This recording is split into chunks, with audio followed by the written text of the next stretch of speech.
Hi guys, අපි අද උදේම පිටත් වෙලා තියෙන්නේ අපේ පළවෙනි ඒ කියන්නේ කිරිකොඩු ශ්‍රීපාද වන්දනාවට.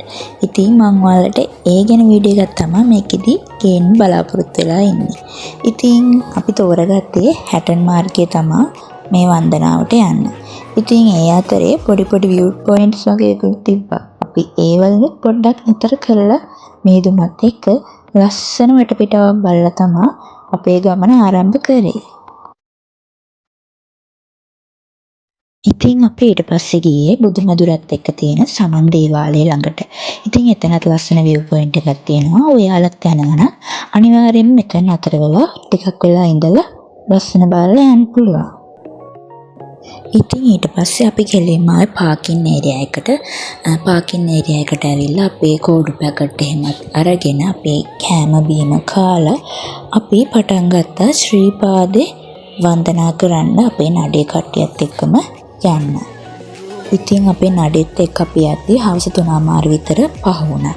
ඉතින් අපි මේ වටපිටාව ලස්සන බල අපි කට්ටියම ගමන ආරම්භ කරා. ඉතින් අපි මේ යන්නේ සුන්දර හැටන් මාර්ගය හරහා. ඉතින් ඔයාලත් පළවෙනි පාරේ යනවා නම් මෙහෙන් තියෙන අඩුවට ගන්න කැප්ස්, ග්ලව්ස් රුපියල් 150ට වගේ, තව 1000 ඉඳන් වගේ ජර්සි එහෙමත් තියෙනවා. ඒවා මෙහෙම ඔයාලට ගන්න පුළුවන්. ඉතින් මෙතනින් තමයි ශ්‍රීපාදයට ගමන් යන මාර්ගය ආරම්භ වෙන්නේ. ඉතින් මේ හරහා තමයි අපි දැන් යන්න ඕනේ. දැන් අපි මේ යන ගමන් ඉන්නේ. ඉතින් අපේ නඩෙත් බහුතරයක් කෝඩු නිසා අපි කෝඩු පැකට් ගත්තා. ඒ වල ඉතින් නූල්, සුවඳ, හඳුන් කූරු ඒ වගේ දේවල් තියෙනවා.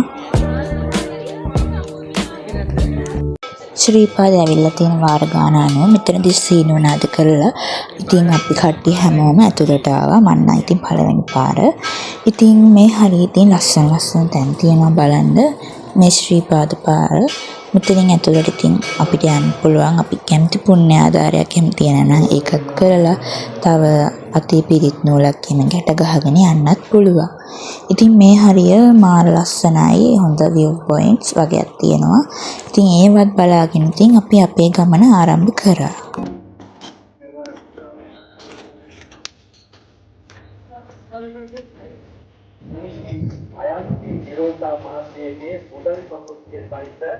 ජාතික කටයුතු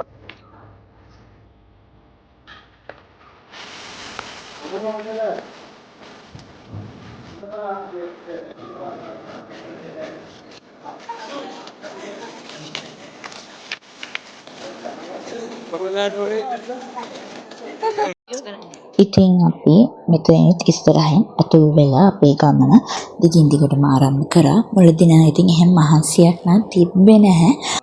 තාම ඉතින් පටන් ගත්තා විතරයිනේ. ඒත් ඉතින් අපි හරිම ආසාවෙන් තමයි මේ ගමන යන්නේ නා. ඉතින් කෝඩු අපි ඉස්සලාම සීත ගඟුලට බහැලා අපේ අතපය සෝදාගෙන ඒ චාරිත්‍ර විදි කරලා තමයි අපේ ගමන ඉස්සරහට යන්න අපි පටන් ගත්තේ.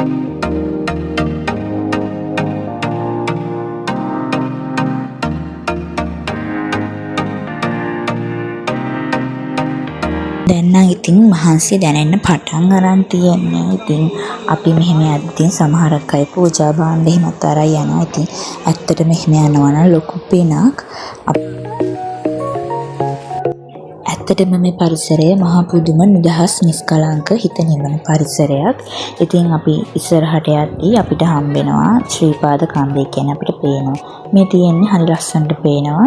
ඉතින් ඒක දැක්කම ඉතින් යන්න තව ආස හිතෙනවා. ඉතින් මන්ට යන්න තමයි ආස කොහොමයි. ඉතින් ඔයාලා ශ්‍රීපාද වන්දනා කරන්න යනවා නම් මට කියන්න තියෙන්නේ මේ තියෙන ලස්සන පරිසරය මේ විදිහටම ආරක්ෂා කරලා තියන්න කියලා. බලන්න කොච්චර ලස්සනද කියලා. වැටේම මේදුම හරිම ලස්සනයි ඉතින්.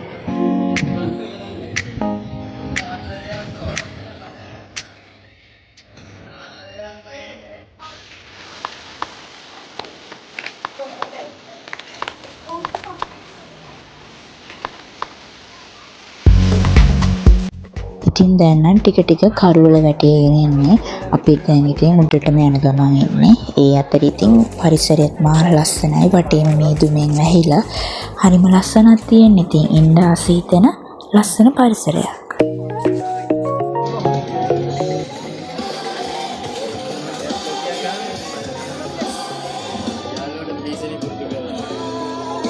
කරවල වැටෙනවත් එක්කම අපි ආවේ ඉදිකටු පහනට. අපි කෝඩු හින්දා අපිට කරන්න තියෙන විශේෂ දෙයක් තමයි අපි ගෙනාපු සුවඳ දුම් මෙහෙම මෙතනදී පූජා කරන්න ඕන. ඒ වගේම පූජා කරාට පස්සේ අර ඉතුරු වෙන කොල්ල කෑලි ටික මෙතන මේ තියෙන ඩස්බින් එකට අනිවාර්යයෙන්ම දාලා යන්න. අමතක කරන්න එපා. ඔයාලට කියන්න ඕනේ ඉස්සෙල්ලාම මේ වගේ පරිසරයක් ආරක්ෂා කරගන්න එක අපේ යුතුයකමක් සහ වගකීමක් කියලා.